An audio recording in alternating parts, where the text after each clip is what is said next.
Diamond B Sports presents the American Sports Cavalcade.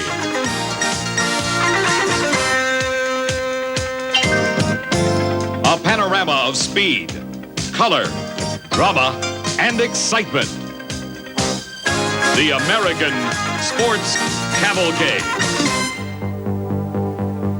What do you do on chaparral-covered hillsides in Southern California besides hunt rattlesnakes in the rocks? 18 years ago, the answer came in the form of European-style motorcycle racing called motocross.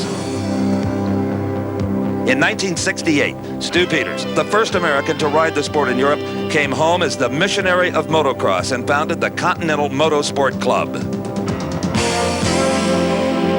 It all began here at Carlsbad Raceway, still the country's most famous motocross facility.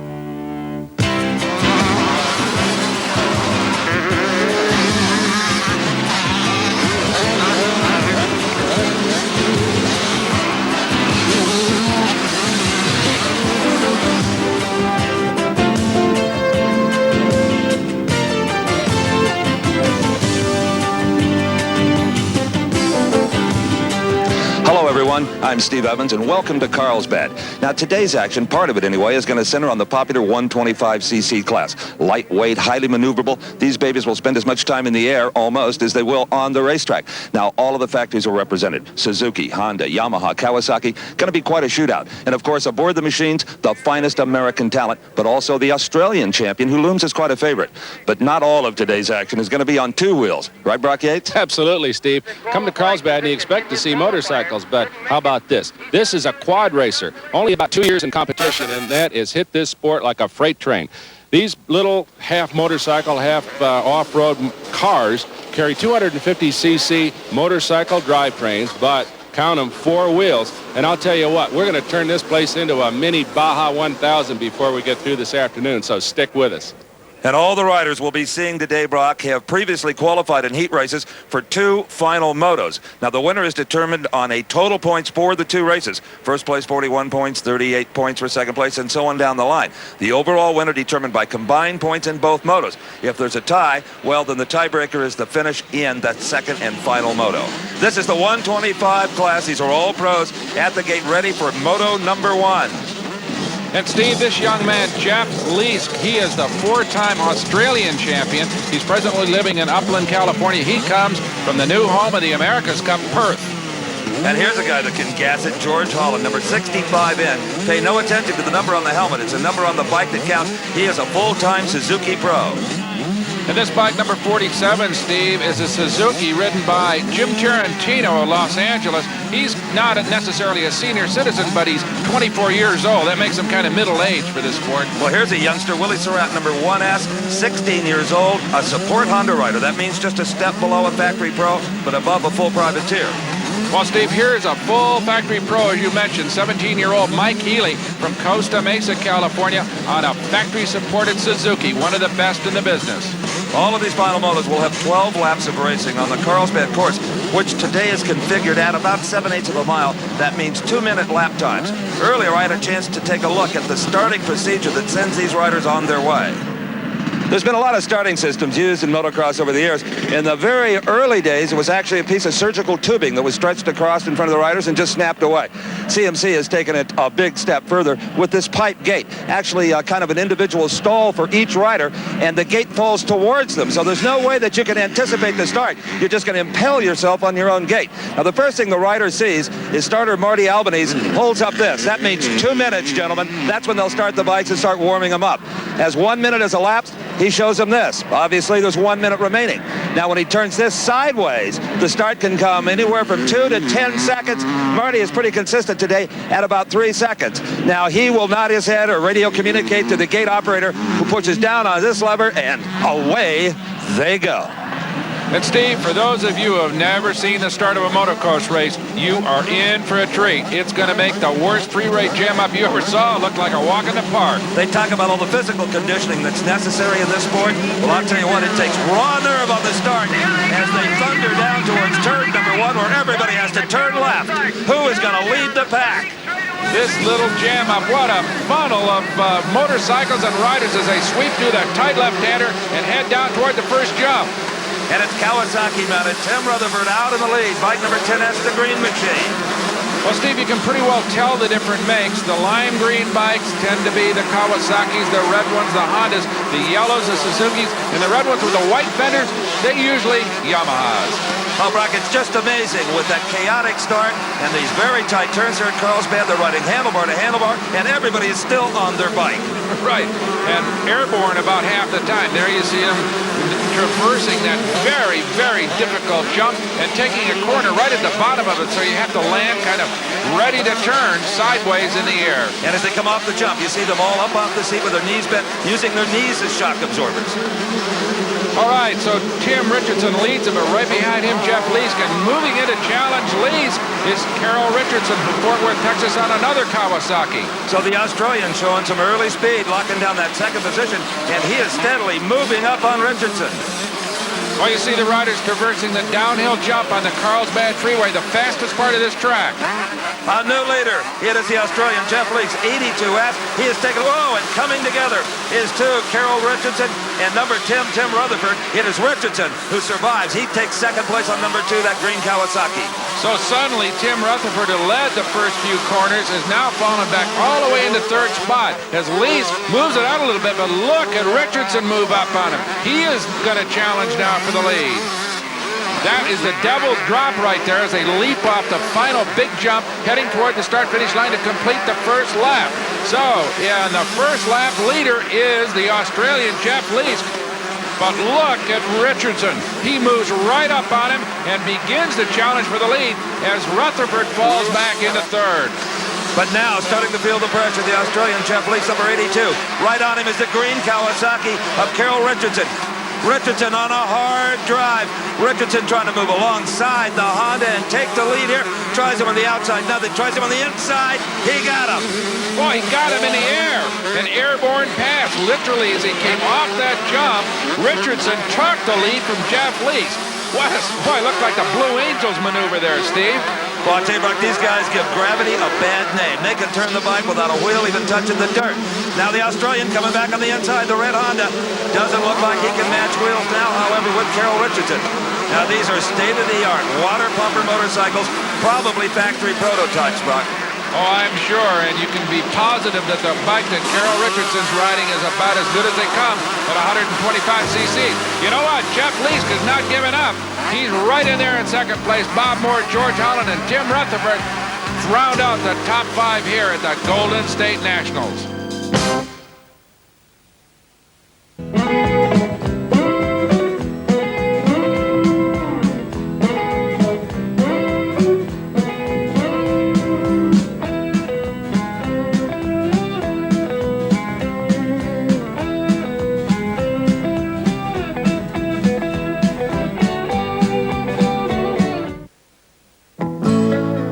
What an invigorating way to spend the day pedaling through North San Diego County. And these folks from the San Diego Bicycle Club, I guarantee you'll find a lot of kindred spirits out at Carlsbad Raceway. Now, our stars today may be on motorcycles, but one of their favorite ways to train, besides swimming and jogging and weights, is riding bicycles, including A.J. Whiting, number 1 there, who won the Golden Gate Nationals a year ago. But A.J. is now running 25th in this 125 moto because he had a big problem back at the starting gate. Steve, you talked earlier about the critical nature of a start in a motocross, and here is a classic example. That is A.J. Whiting in the yellow shirt. In the lower right-hand corner of the circle, you can see the starting gate sticking up.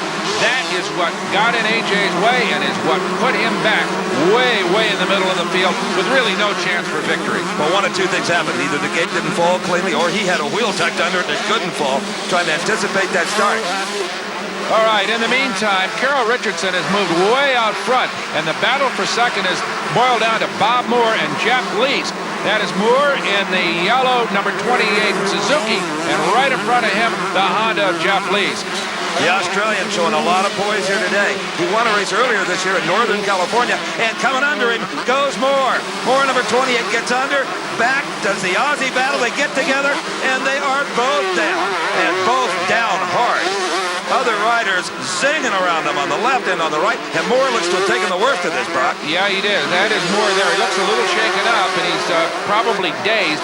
Took a pretty hard spill. Jeff Lees, on the other hand, may be trying to get his bike restarted and back on into the race. But Moore, no, he's out for the day, I would say. All right, here you see it. Looks almost like a cross-body block there on the part of Moore, but they both go down, and look at Lees. Lands head first right on his bike, but it is Moore, as you said, that took the worst of it. And I don't think anyone was really at fault there, Brock. It looked to me like just two pros that wanted the same piece of real estate, and there was only room for one. Well, the emergency medical technicians are right there to attend to Bob Moore, and we'll keep you posted on the condition of that young man. These kids are mighty tough. But here is a new battle for second spot. That is 65N George Holland for Suzuki, and 39 Larry Brooks for second spot. Well, George Holland, who we said earlier, is one of the very best, but he's got a lot of distance to make up because Carroll Richardson has moved way out front. And it didn't help at all that little spill took place to put him even farther ahead. Just amazing, just watching a George Holland, a factory rider like this, what they can do with that motorcycle.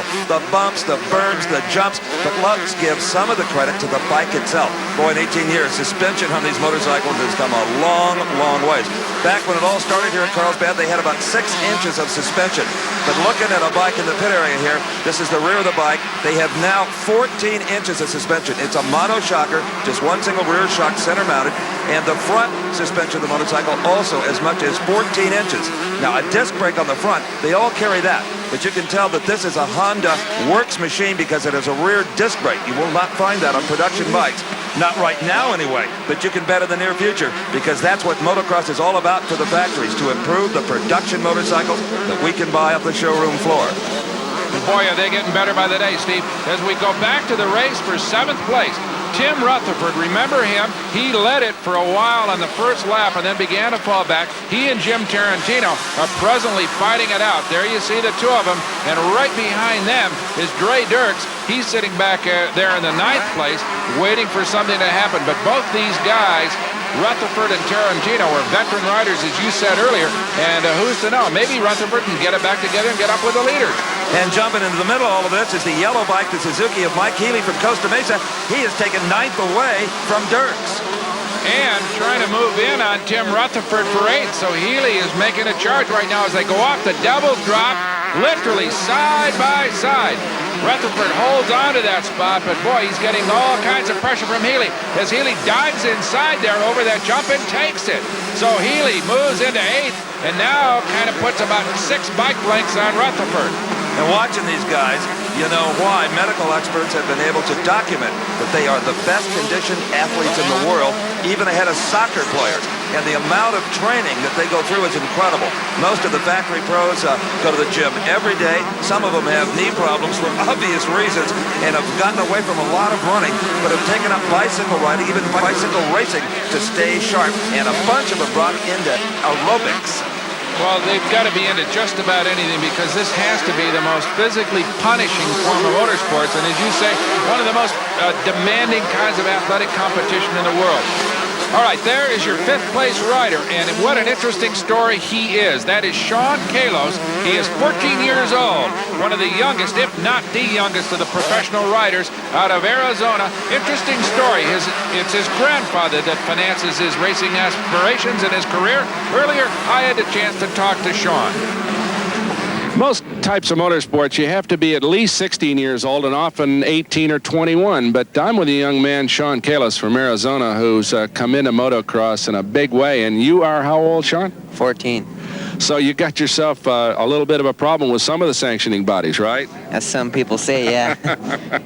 Well, you're running real strong in this particular kind of competition. You run at Carlsbad before? Yeah, I have plenty of times. So you feel comfortable about this place, huh? Oh yeah, I like this track. It's, gets rough, and that's my kind of style. You like rough tracks, huh? Yeah. Look out, world. Imagine what Sean Kalos, if he sticks with it, will be like at 18. He's got 4 years to get to that point. He could win everything on this planet. Well, I'll tell you what, his grandfather showed up here with a great big, very expensive motor coach that has the motorcycle and the shop in the back and terrific living quarters up front. So they are well equipped, and I think they're going to be in it for a while. And Brock, here is the fight for the third position in yellow. 65, George Holland on the Suzuki, and pulling up within a bike length or so of it, number 39, Larry Brooks. Out in front of them is number 18, Doug Dubach, who is currently second, behind Carroll Richardson, who's way out there. And there's more to come from the Golden State Nationals in Carlsbad, California.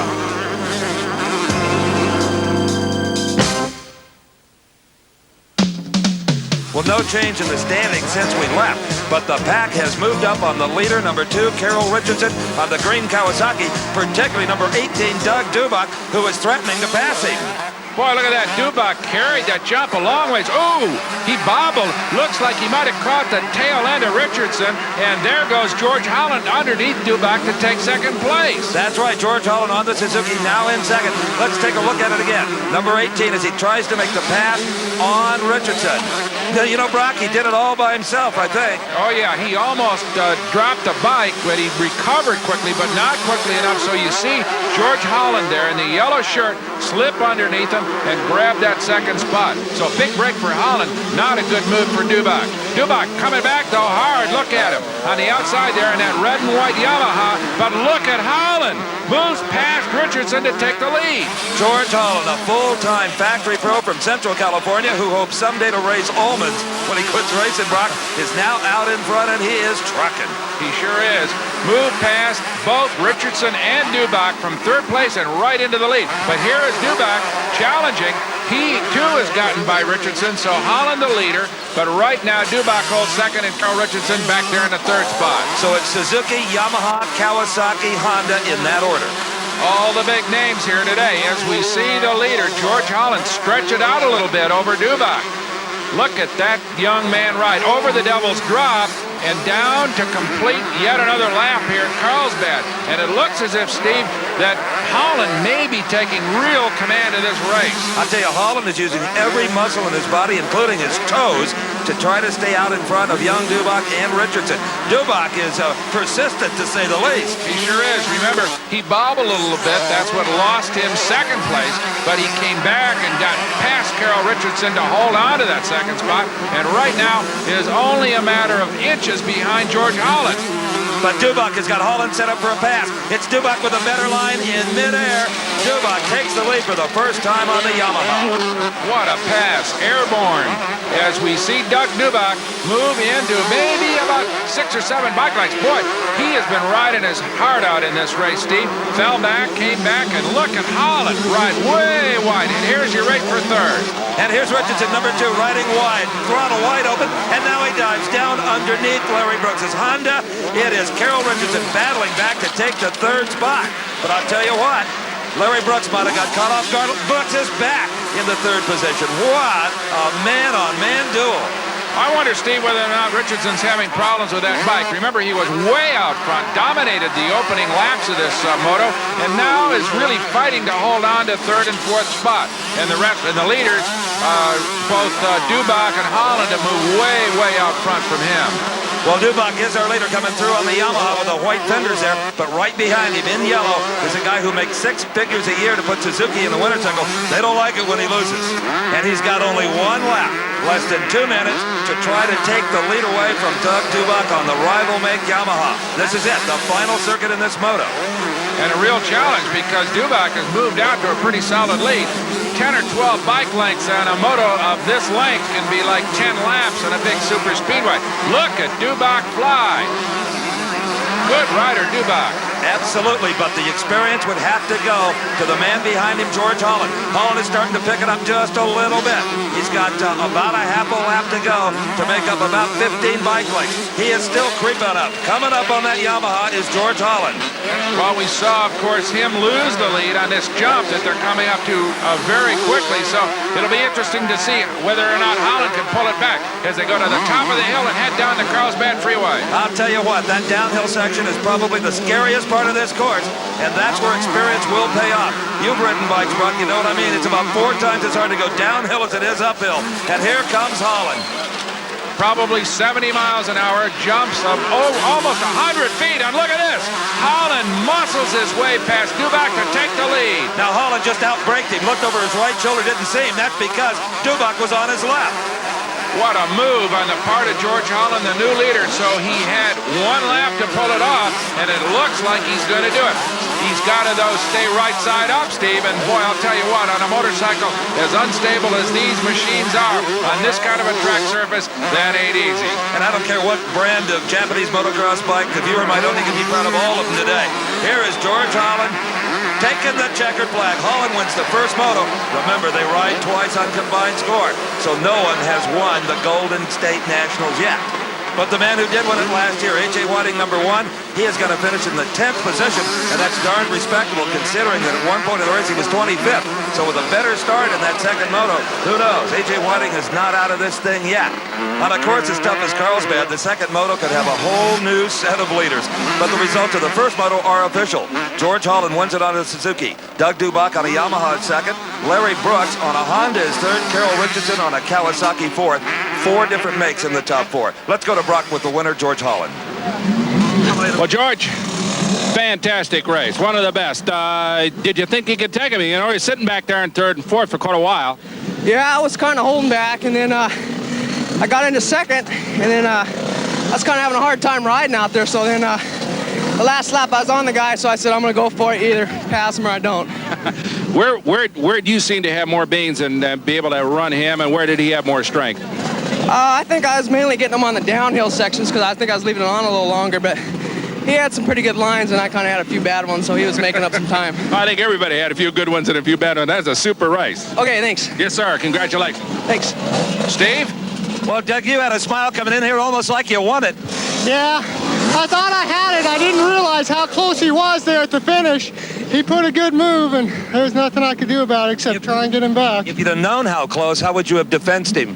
Maybe held the corner a little tighter, because the fast line was the line I used, but he did what's called a block pass, and it worked perfectly. Well, congratulations. That was a terrific race. We were all on our feet for that one. Thank you. One more moto to go for Doug Dubach.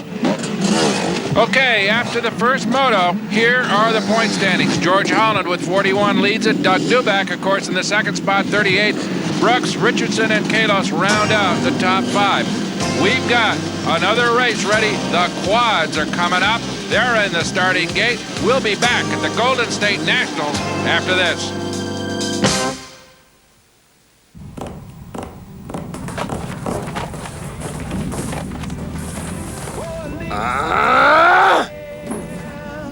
You really get the feeling looking at the Field Sport magazine. Field Sport magazine comes out 24 times a year. In fact, it's out now. Well, Southern California has a reputation for being real laid back. New Yorkers even call it la-la land. Well, I'm Steve Evans to totally confirm those accusations.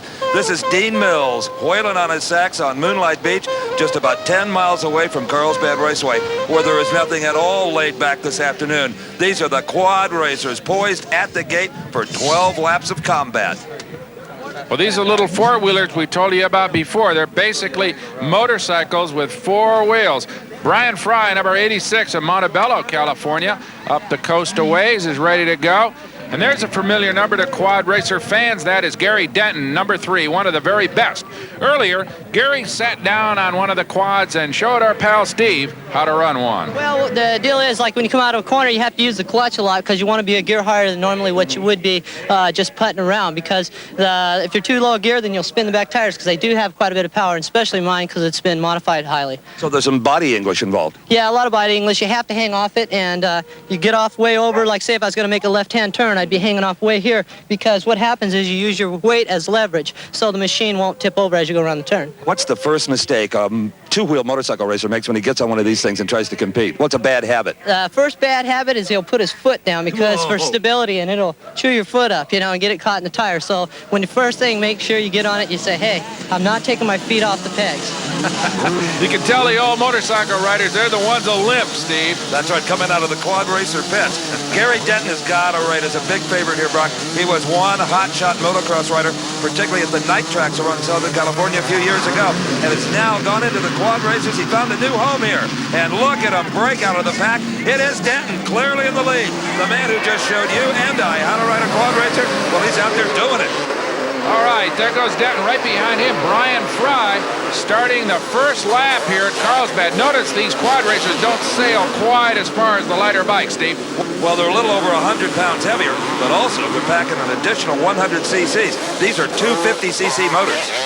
So as we watch Denton move out on Fry, it's going to be interesting to see if the racetrack is going to accommodate as much passing as we saw with the motocross riders.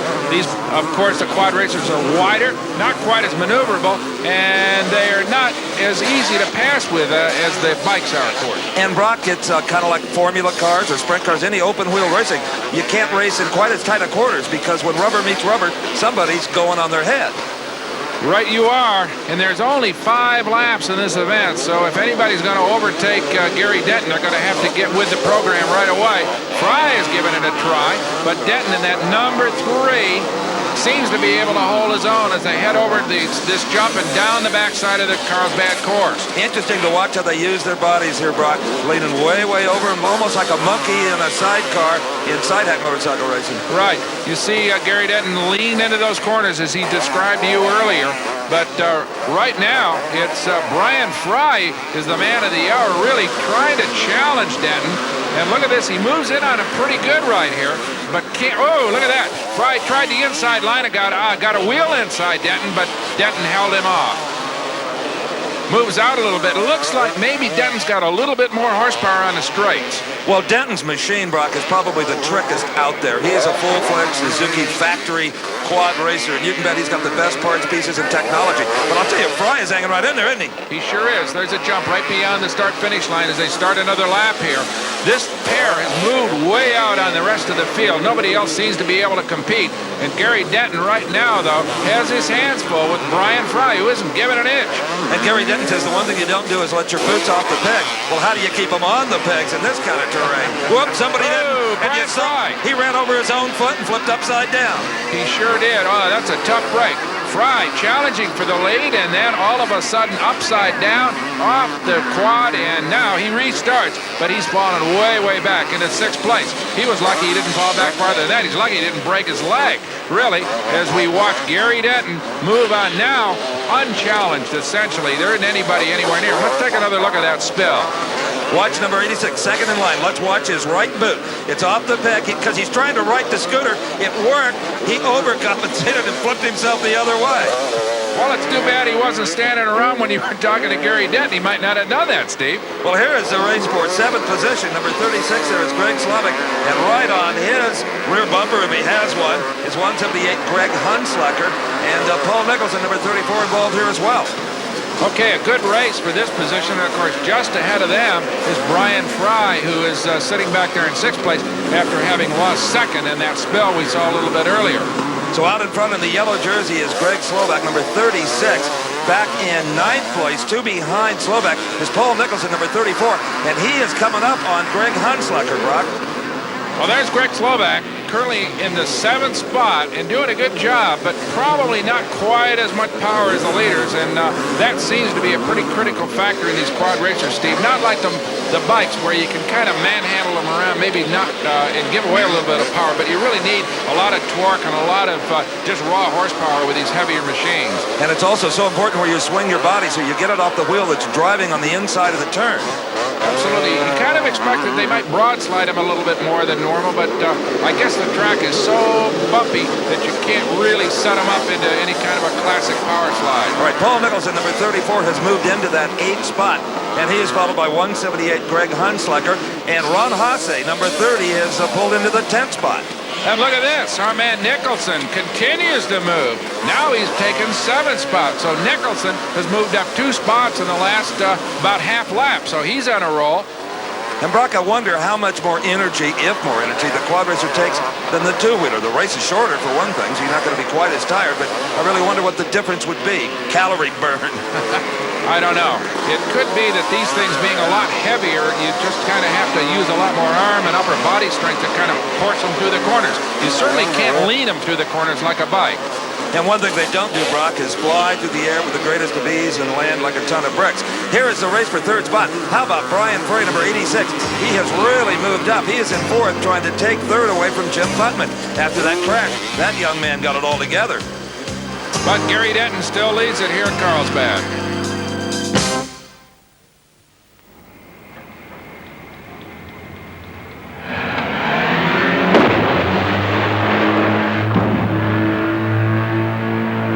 Volvo originaldelar testas långt utöver det vanliga. We're back at Carlsbad Raceway, where the guys are still flogging their quad races around this 7/8 mile course. I'm Steve Evans along with Brock Yates. And the best race out there, Brock, is this one for third spot. Number 12, Jim Putman in third. Number 86, Brian Fry, who crashed once, has battled back. He sure has. Fell all the way back to sixth after he challenged Gary Denton for the lead. And now he's got about, maybe 10 or 15 yards to gain or pick up on Putnam to pick up that number 3 spot. But boy, I'll tell you what, the guys tried their hardest all day. Whoa, look at this. Brian Fry just augured into the bank. A bad spill, the worst we've seen today. It appeared that he ran over the left rear tire of Jim Putman in front of him, and that caused a chain reaction. The bike number 10 back there, he had just blown a motor, put his hand in the air, and had the best seat in the house for just what could have been a disastrous crash. But it looks like everybody's back up. Well, I think so, but that's the second time that Brian Fry's been down today. And here he comes, sliding in right behind Jim Putman, hooks a wheel, and dumps his quad right up against the bank. Off he comes, lands on the racetrack. Unfortunately, Putnam's ready to brings his quad to a halt without hitting him. You know, there's a lot to be said for crash helmets and safety gear, and these kids and these quad racers wear a lot of it. Steve had a look earlier. No, this is not an intergalactic warrior. It's just today's motocross racer. About $500 worth of gear, starting with a helmet, and these are brand new from JT Company. It's even molded into the helmet is kind of a slot so the goggle strap doesn't slip off. A big problem anybody's had that has ever ridden a motorcycle. We got the face mask here to keep the rocks and dirt out of our teeth. A high-impact plastic chest guard here. Nylon riding pants with a shin guard, much like a catcher would wear, and of course the boots that run about $200. So all in all, this is what you need if you're going to be a safe, well-dressed motocross racer, and my thanks to my model, Jim Putnam. Well, Jim Putman just about collected Brian Fry there. Did some good driving to avoid him as we watch Gary Denton now all alone on the racetrack and apparently headed for an undisputed victory, Steve. And to no one's surprise, Denton has been dominating the quad racing trail both on the motocross courses and also down at Ascot Park. They race them on a speedway oval. Gets pretty exciting. Well, I wonder, you said earlier that Gary Denton was a brilliant motocross rider, now goes into the quads. It may be that the legs go first, as they say in a lot of sports, and it could be that Gary doesn't have to use his legs quite as much as he does on a bike. But he sure has the finesse and the skill and plenty of braves to dominate this kind of racing. Here he comes off the Devil's Drop, and the checkered flag is out as Gary Denton takes the first moto for the quad racers here at Carlsbad. Well, what about poor Brian Fry, number 86? He certainly put on the show of the day, totally unintentional. Well, he is off the course, did some damage to it in that confrontation with Jim Putman, and he will not finish under the checkered flag. But the final result for the first moto of the quad races, and remember, they will also run two on a combined score. Gary Denton unquestionably won it.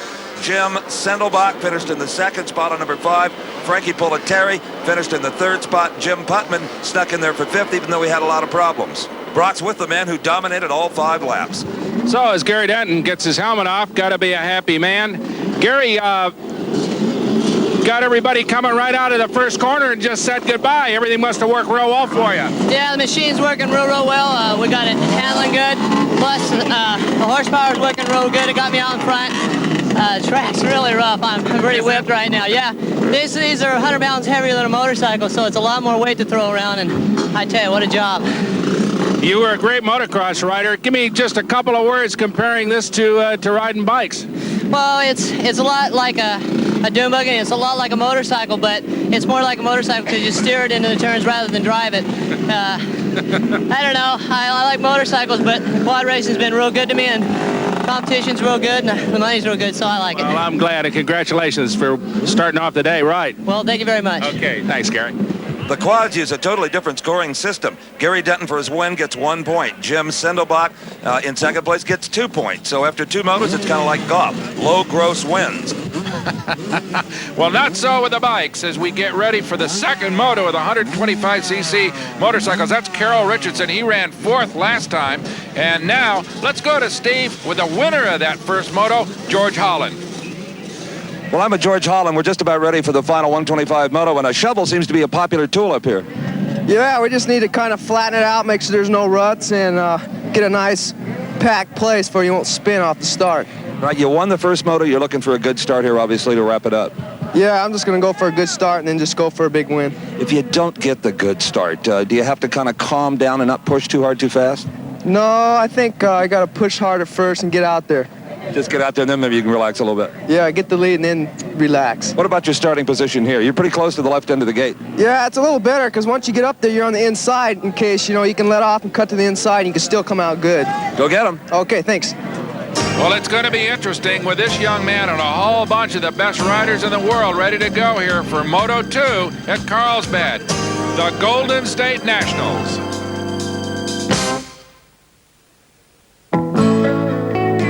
In addition to its broad beaches, thoroughbred racing at beautiful Del Mar, and its close proximity to Old Mexico, San Diego County is also the home of La Costa Country Club, one of the nation's finest golf and tennis resorts, and the past home of the PGA Tournament of Champions. It's also the home of Carlsbad Raceway, which is probably why more professional motocross riders have come from this area than any other part of the country. And at the gate, the final pro moto in the 125cc class. I'm Steve Evans along with Brock Yates, and it's all on the line now, Brock, in the Golden State Nationals. It sure is, Steve. As we get ready to go, that is Carol Richardson, the man who led the opening laps of Moto 1 and then fell back to finish in the 4th spot. And here on his Yamaha is Doug Dubach, who had a spectacular ride in the first moto, finishing a close second to George Holland. George, of course, one of the very best riders in this business, came out of the middle of the pack, first to duel Richardson and then Dubach, and to take the win in Moto 1 in convincing style. Also, still eligible for an overall win would be Larry Brooks, who finished in the 3rd spot in that first moto. Larry Brooks currently with 36 points. Don't count him out. The clock ticking away, the gate about to fall. Each rider in his individual slot. And here we look at the start from the perspective of 911 Sean Kalos, the 14-year-old pro from Arizona, and he gets the hole shot. It is Kalos out first. What a start for this young rider. Terrific start as they head into turn 1, rider down. There are a total now of 3 riders down. The start has claimed 3 victims, Trevor Euros, Bruce Maynard, and Rick Chukensky, all 3 down, but none of them hurt. And it looks as if they'll all restart, but of course way, way behind the current leader, and that is young Sean Kalos on the 911 bike. Right behind him, though, George Holland. That's right, George Holland, who won the first moto. If he can get by Sean, pick up this one, it'll be no contest in the points. And there you see him. First through the picture was Kalos, then Holland, and the rest of the field filing through. Larry Brooks sitting in the 3rd spot, and there goes Holland by Kalos off the jump. We've seen a couple of other passes there. A lot of finesse on the part of that 65 rider, George Holland. And it looks as if he's going to move out in front a little bit more as they head up the hill, Steve. What a coup it would be for this young man from Arizona, only 14, as we've said, if he could get around Holland. Well, I'll tell you, the factory would take note of that. He is right now a support rider. He gets the bikes and some parts, but he does not have the factory mechanics and the latest, maybe in hot tip stuff like Holland does from his factory. Well, he's certainly hanging in there. Consider the boy's age. Of course, none of these guys are exactly senior citizens. And all of them started riding motorcycles between the ages of about 5 and 8 years old. But look at that. Kalos challenged Holland there in that right-hander, but fell back a little bit. You notice, Steve, that it looks as if George may have a little bit more power on the straightaways than Kalos had. And of course, they're all riding 125cc motorcycles, must weigh a minimum of 191 pounds dry, but they throw them around Brock in midair as if they weighed about 10 pounds. Third goes Holland off Devil's Drop, followed immediately by Kalos. Larry Brooks is still in 3rd place, doing a good job. He's got a shot at it as well. But right now, if George can hold on and take this victory, as you said earlier, he's a runaway as far as the overall points championship is concerned. But one little miscue, and he could be down in the Carlsbad dirt. That would open the door not only for Sean Kalos, but also for Larry Brooks. But right now, Steve, Holland has not put a wheel wrong. In fact, he started to open it out a little bit on Kalos. But here is a replay of the start, and remember what happened in that giant traffic jam in turn 1, Steve. The first rider down in the yellow pants right there, that is 341 Bruce Maynard. I don't believe anybody anybody. And look at the bike going after his rider. I don't believe anybody hit him, Brock. He was a little bit on the outside. He tried to cut in too sharply and just lost it. All right, here's your race for 5th spot. Remember these guys, Carol Richardson and Doug Dubak. They ran very well in the first moto, but right now they cannot seem to handle the leader, George Holland. Dubak on number 18, headed for that downhill section they call the Carlsbad Freeway. And there is your race for 2nd. Sean Kalos and Larry Brooks battling it out. And the 911 bike, that of course is the kid, Sean Kalos. And right behind him, Larry Brooks. Look at this. Brooks charges high in that corner, tries to get now, rides underneath, but can't make it stick. Kalos showing all kinds of poise here. Look at this, though. Brooks challenging on every corner. All right, as the action continues, let's go to Steve with a special guest.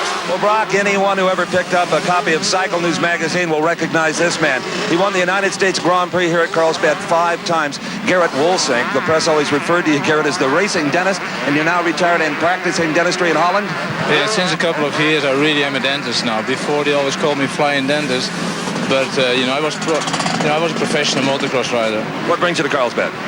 I was on a vacation here, and I'm promoting Supercross myself in Holland.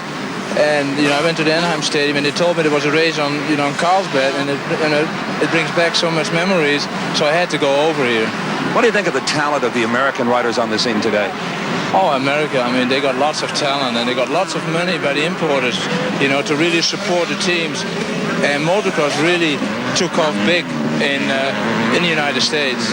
And once that they understood the kind of physical conditioning that Roger DeCoster and yourself always knew, it's when they seem to really take off.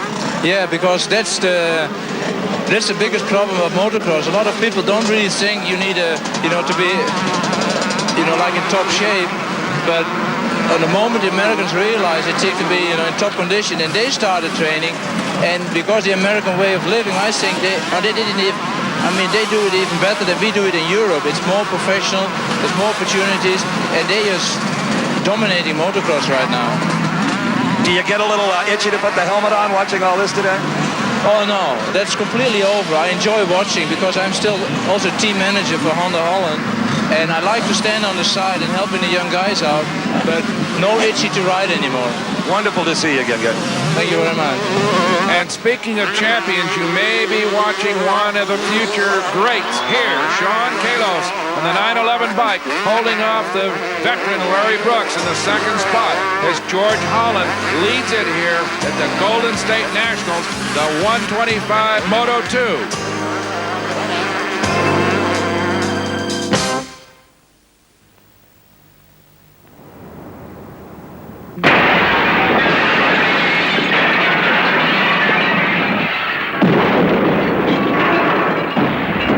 Volvo originaldelar testas långt utöver det vanliga.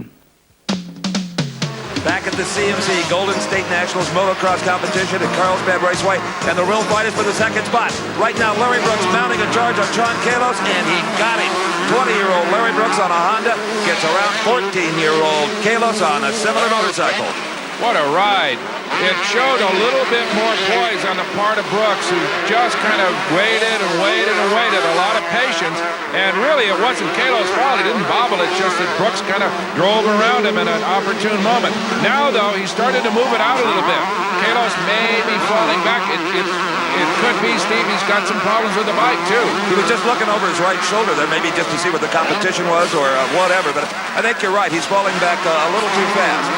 There is your race for the 7th spot. Jim Tarantino presently holding down that position, but right behind him, Eddie Hicks and Jeff Leask on the 82 bike, challenging right now, though, in the 9th position. Tarantino seems to be able to hold off Hicks, though. Well, that remains to be seen, Brock. On the uphill portions, Hicks on the Yamaha on the inside is able to pull even. But downhill, it seems that Tarantino has the advantage. You know, Steve, you forget that these guys are shifting gears all the way around this track, as well as just showing incredible balance and using the throttle. But the poise and athletic skills of these guys is almost beyond comprehension, really. Well, they're shifting gears hundreds of times in a 12-lap race. Absolutely. So that left foot is just jiggling up and down on that shift lever. The right hand working the throttle, and the brakes on the left and the right hand just everything is working. Every digit, every part of your body. And here is the fight for 4th spot. That is Willie Surratt trying to hold off Doug Dubak, number 18. Dubach was CMC #1 last year, Brock, the best in the organization. A fine rider, as is Willie Surratt. He is currently in the 4th spot. He's from Canyon Country, California. He's 18 years old and rides with Honda support. That doesn't mean he, as you say, a full team rider, but he's getting a lot of help. And they're both hungry. Witness this competition for 4th place. Willie Surratt getting a lot of pressure from Doug Dubach as they come up the hill into the right-hander. Dubach is on the inside. Dubach pulling along even. Dubach is going to execute the pass. He did it. It should work. Yeah, he got right in front underneath him and holds on to that 4th spot. Good move by Doug Dubach. Down the hill they go. This may be one of the fastest parts of the course. They're probably knocking out about 70 miles an hour, I would say, in here. Wouldn't you, Steve? At least that, Brock, and the track is really getting rough. It's supposed to in motocross. All right, here is your race for 6th spot. Jim Tarantino has just squeezed past Carol Richardson. Right behind them is Jeff Lees. These three have been battling all afternoon for that particular spot. But right now, it's Tarantino who's holding it down and has opened up just a little bit of a margin on Richardson there on the inside. So it's Tarantino on the outside, Richardson on the inside, the red bike just behind them, the Australian Jeff Lees. They are really duking it out for this 6th spot. Aren't they? Oh, boy, look at that. There goes Tarantino leading the way down the hill. Right behind them, though, Carol Richardson. Remember, Richardson led it earlier in Moto 1, Steve, and then just must have had some mechanical problems and fell back to finish in 4th spot. Right now, though, he's in the same basic position. He's well back from the leaders, but still in contention for 6th. Well, the start, so important, and neither or none of these three riders actually got a great start. They'd be further up than they are. Absolutely.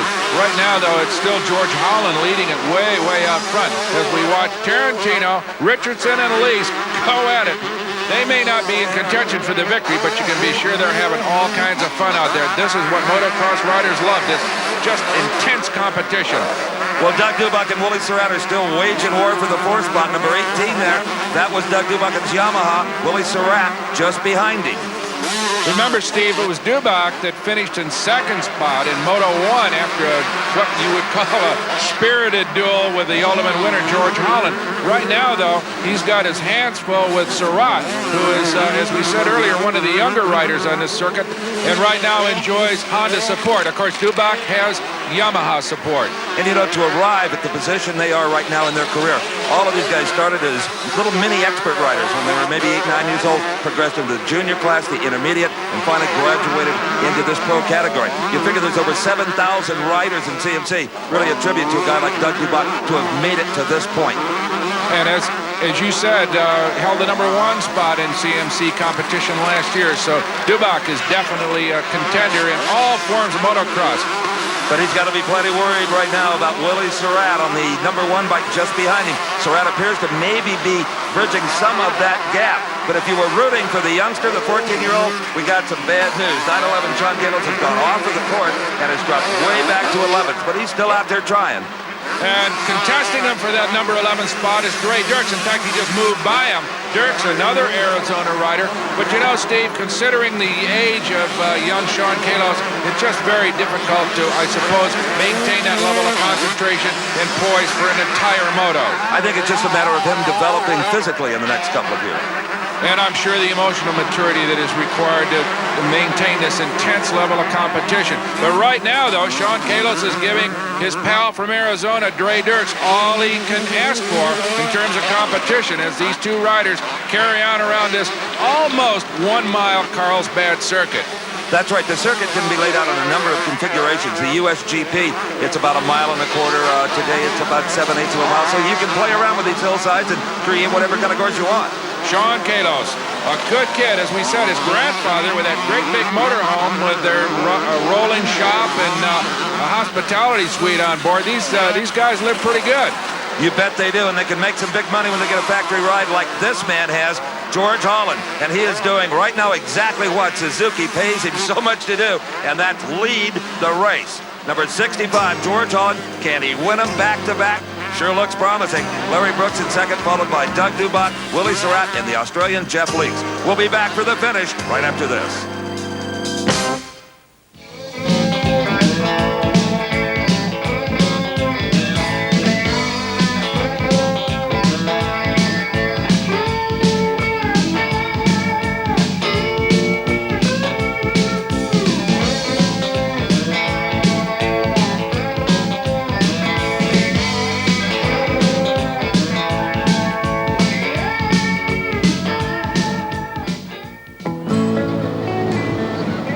Label him as one of the luckiest seagulls in the world because he's got a chance to live in one of the most beautiful seashore areas in the entire planet. And this is what you'd see if you spent a couple of $1 million for a waterfront home in exclusive La Jolla, California, just a few miles down the road from Carlsbad. I'm Brock Yates along with Steve Evans, and this young man, Larry Brooks, is doing his best to stay up with the leader, George Holland, who seems, Steve, to be able to hold a pretty comfortable lead. Indeed he has. I wonder if Holland hasn't backed down just a little bit. His mechanics down at the start-finish line telling him, easy, boy. Larry Brooks is back there. You've got a nice cushion. Don't break the machine. Let's win this thing. This is the final moto. Holland won the first one, and looks like he may be on his way to a second consecutive victory, but not if Larry Brooks has anything to say about it. Larry Brooks is hanging in there, but Holland, as you say, seems to have superior power, and of course is one of the most expert riders ever. And it may just be the riding talent that's the difference here, Brock. The bikes would appear to be pretty evenly matched. So there is Larry Brooks doing his best, and there on the right side of your screen in the yellow livery is George Holland on his Team Suzuki. And I mentioned the level of the riding ability. Now you see kind of a wild abandon there on the part of Larry Brooks. Holland makes it look so easy. He is much smoother. Well, if there's any consistent trademark among any great player in any kind of a sport, it's that the best ones seem to make it look easy. Wheeling his Yamaha in the third spot right now is Doug Dubuck, number 18. He has a couple of turns, however, behind Larry Brooks. But he has apparently disposed of the challenge of Willie Surratt, who you remember was really working on him for that position. But now Willie has fallen back a bit, and Doug is riding all alone. Now, Doug had a second-place finish in the first moto. He's riding third now. Should anything happen to George Holland up front there, Dubuck conceivably could still win this thing. Well, also, don't forget that Larry Brooks and Dubuck are going to fight it out for that second spot, presuming that Holland holds on to the win. So it's surely a very important moment in the event for Doug Dubuck. Now, our defending champion, A.J. Whiting, had a far better start in the second moto, but that still has only given him a 10th place at the moment. Eddie Hicks is in ninth just in front of him. Whiting, as we sit back in 10th, and Mike Kendrowski has pulled into the 11th slot. So there goes A.J. Whiting, one of the very best of the young riders on that Team Suzuki. And look at him. He is really in the middle of a battle here. He's trying Eddie Hicks high, trying him low. He's doing everything except right over the top of him, but Eddie Hicks is holding him off. And remember, these are factory riders, and it doesn't matter what position you're running in. If you ride for Suzuki, you're supposed to be in front of that Yamaha, and that's what A.J. is trying to do right now. Well, Steve, there is no competition that is more intense than between the four Japanese motorcycle manufacturers in this form of the sport. Oh, look at that. Whiting got up into the loose stuff, and the rear wheel just kicked out on him, and that cost him a few bike links and a full position. Well, it looked like he was kind of flat-tracking it there for a minute, but in this kind of competition, that cost him a spot. You'll notice over the jumps, Brock, that these guys are not styling it or profiling it for the photographers. The idea is not to get air, but to get that rear wheel back on the ground so that you're driving. Absolutely.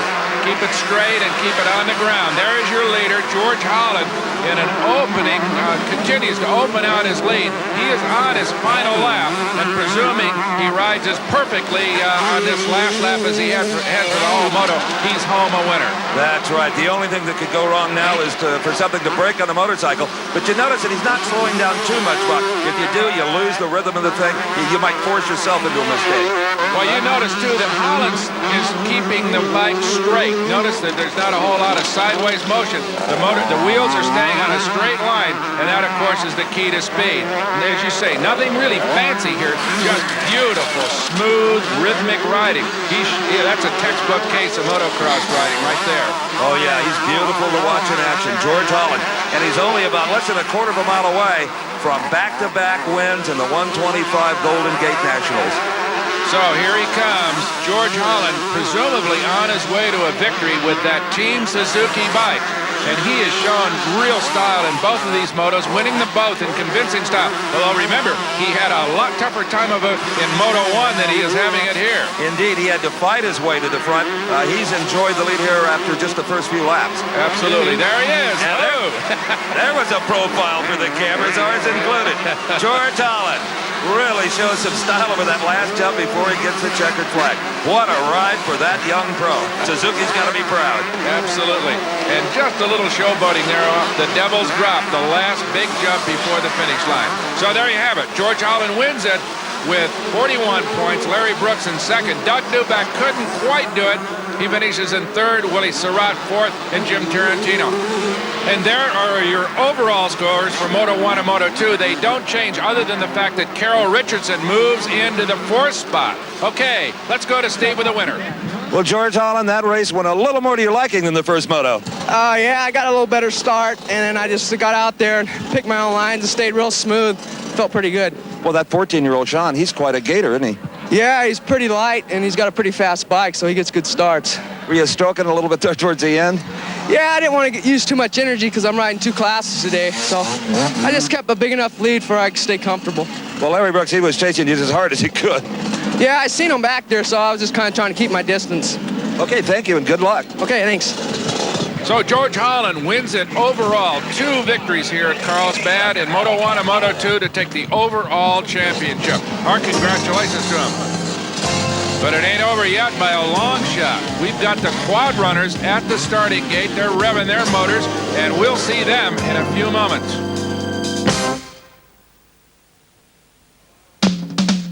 It's time for the final moto of the day here at Carlsbad Raceway, the CMC Golden State Nationals. The quad racers are at the gate. And the question here is, can Gary Denton pull it off 2 in a row, as we saw George Holland do in the 2-wheel class? And this is Denton on number 3, a Southern California rider, getting ready, strapping on the goggles. I'm Steve Evans, along with Brock Yates. And Brock, how would you describe these things? Half car, half buggy, half bike, what?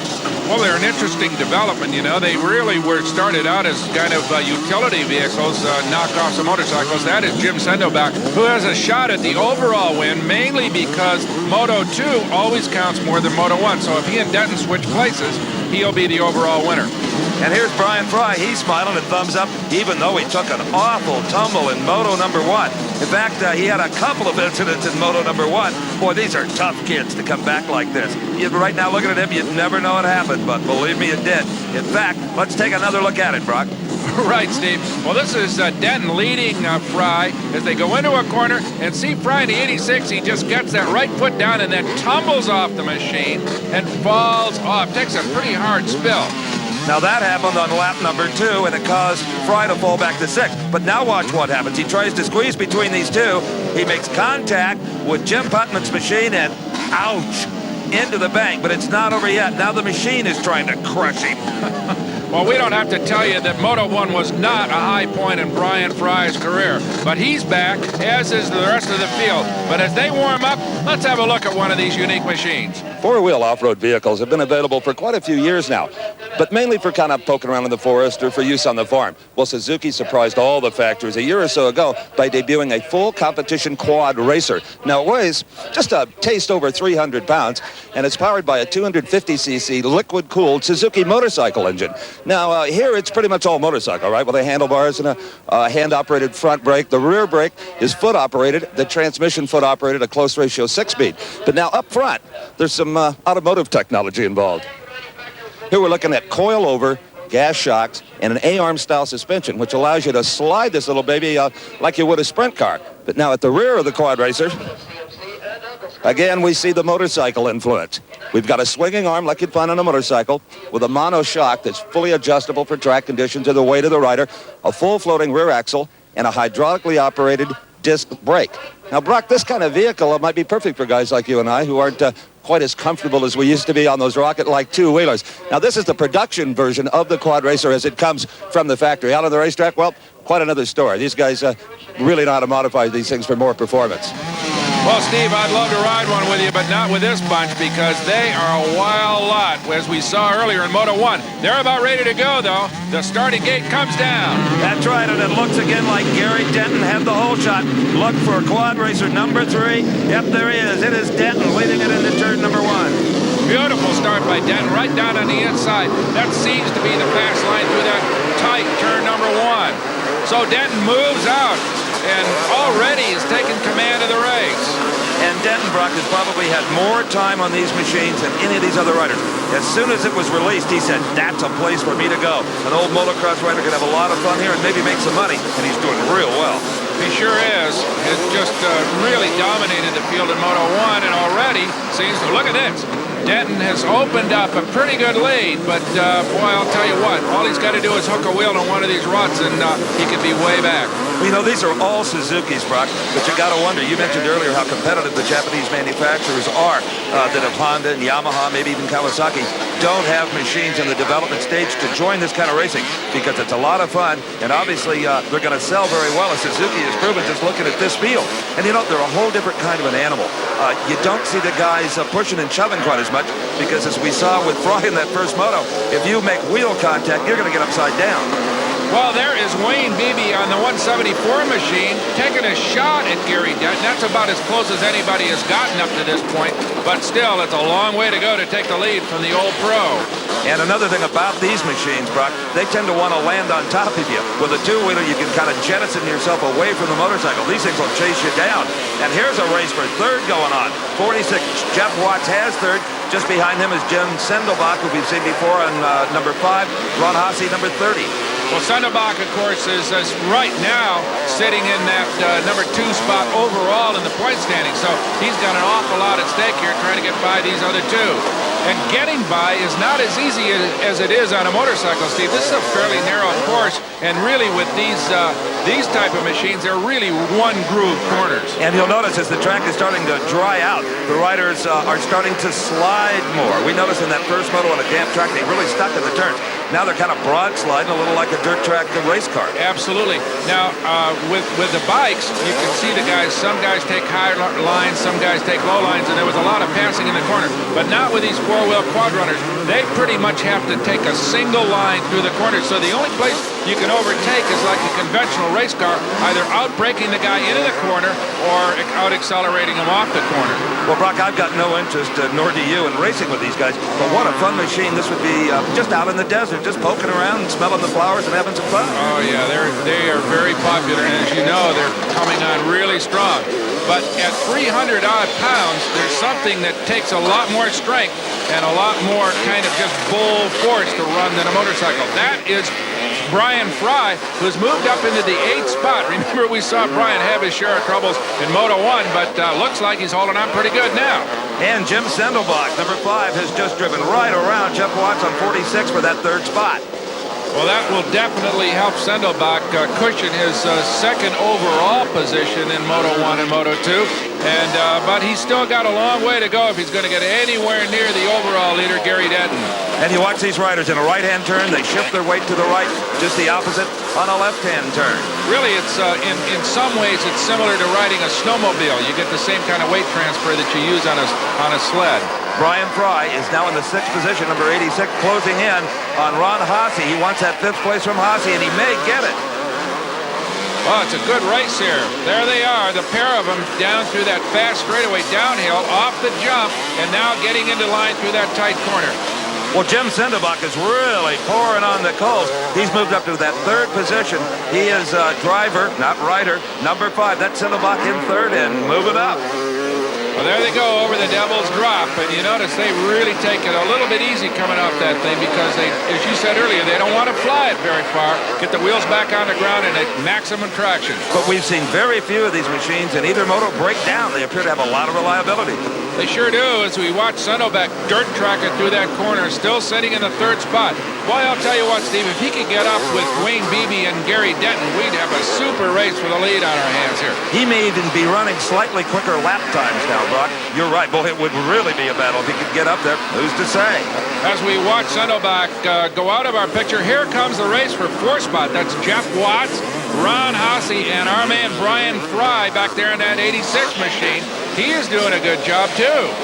In the yellow jersey is Ron Haase. He is going to take 4th spot. He has passed Jeff Watts, but here comes Watts back. Watts is going to retake 4th position. Boy, they are having some fun out there. Oh, yeah. Haase got underneath them briefly, and then Watts just stayed down in that low line and just rolled right on by. And there's Brian Fry right behind him. He hasn't given up. That is the site of his last crash. But Brian's forgotten that completely now as he just sweeps through that little right-hander. But right in front of him is Haase, and just in front of him in 4th spot is Jeff Watts. Well, Fry finished, I think, like 25th in that first moto, so he really doesn't have a chance to make a lot of money or points in this one, but you'd never know it the way he's trying. racing for pride right now. You know, Brock, I used the term driver earlier. Let me rescind that. Until they put a steering wheel on these things, I'm going to call them riders. Yeah, I think so. They're really four-wheel motorcycles. I guess that's probably the best way you can describe these little things. And I don't think he could really handle them very well with a steering wheel because you use so much body English in the corners, as I said, like a snowmobile, that you could not control one of these things very well with a steering wheel. No, I agree with you. They're laid out as they should be. And I'll tell you, you still take some punishment on these babies. Oh, absolutely. The laws of physics are against you the more weight you carry, and these things are heavy. Notice they land pretty hard off these big jumps. There is Brian Fry and Ron Haase really having a go at it for that fifth spot. Brian Fry has moved by. He is in fifth right now. Good going, Brian. But to no one's surprise, leading this final moto right now is the winner of the first moto, number 3, Gary Denton. He's followed by Wayne Beebe, number 174. Jim Sendelbach, number 5, Jay, holding on to that third slot. We'll be back for the closing lap. Stay with us.